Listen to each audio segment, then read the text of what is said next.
horta ma isweydiisay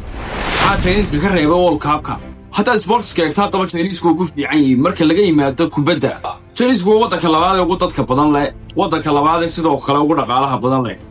laakiin kubadda marnaba laguma arko iyadoo World Cup-ka ku arkayso wadana yar oo dhaqaalahaan hooseeya sidoo kale dad ahaan hooseeya dhul ahaan hooseeya hadda waddanka weyn dhaqaalaha leh laguma arko waliba Chinese-ku waa dadkii ugu horeeyay ee kubadda ciyaaraysa taariikhu sheegaan oo waxa la sheegaa 2000 sano hor in ay Chinese-ku cidii ugu horeysay kubad ciyaaray waxa sababay tan siyaasadda ayaa sababtay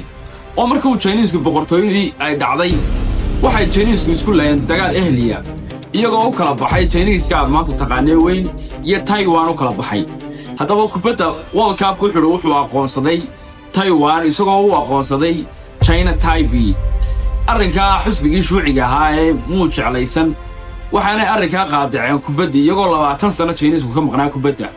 laakiin markuu yimid hogaamiyihii Chinese-ka casriyeeyay ee maanta gaarsiiyay Chinese-ku inuu adduunyada la macaamilo gaarsiiyay ee Deng Xiaoping markuu yimid ayuu furfur badan ayuu sameeyay isagoo markaana soo celiyay inuu kubadda caalamka la macaamili karo hal mar ayuu haddaba Chinese-ku soo gaaray World Cup-ka uu soo dhawaaday waxaana ahayd 2002 markuu stage-ka isku group ay noqdeen Brazil Turkiga iyo Costa Rica iyo Chinese-ka